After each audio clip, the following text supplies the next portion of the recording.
Daddy, I used to dream of meeting my future wife someday. At sa dinami-dami ng bansang aking narating, nabigo ako.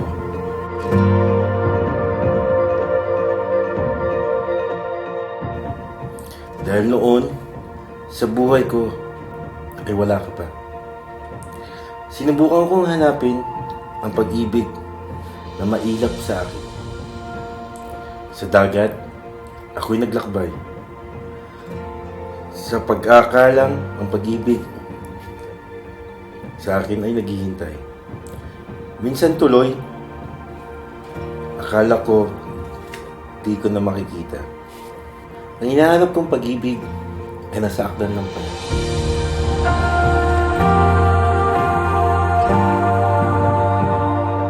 God authors the most beautiful love stories. When the time is right, I, the Lord, will make it happen. I prayed for a love like this, a love that builds in the love that is higher, the love that's from God's alone. Lawrence, you are my first and last love, my one and only. Thank you for pursuing me and loving me unconditionally. I love your positivity, sense of humor, patience, understanding, and being faithful, which I love the most.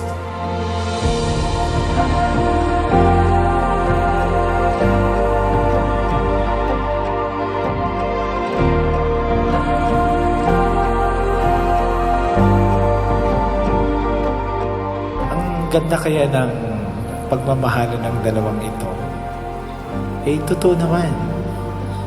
Pag kayo nagdadasal sa Diyos at may paniniwala, walang imposible sa Diyos. Kaya lahat na ito ay plano ng Diyos. Tandaan nyo yan. Hindi lang ito kagustuhan niyo.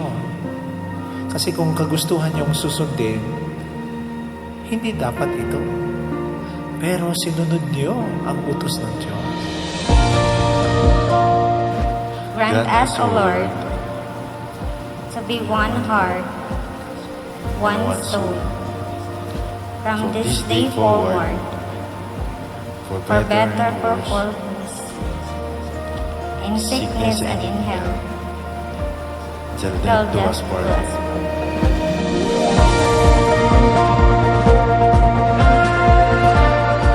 So sa araw na ito, take pride that you are chosen.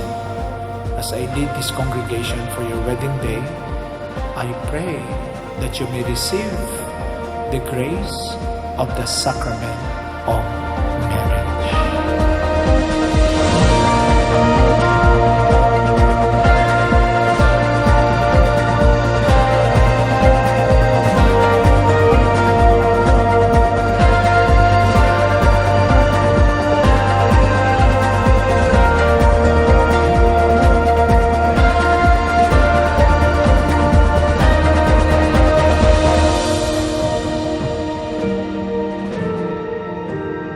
You fill my life with joy, and love is well defined in me because of you. I will be here to love you and put your need first before mine. Today marks the start of the rest of our lives, and I can't wait to wake up each day seeing you first. You will be my number one priority. I will love you, my one and only.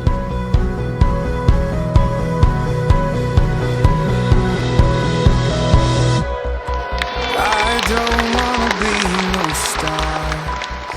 Today, we thank the Lord for His unfailing love for us, and to ask Him to bless our union. I vow to love you always, to support, respect, and encourage you, and to honor you. From a movie screen, So today and forever, it's a yes. With God in our center, I love you.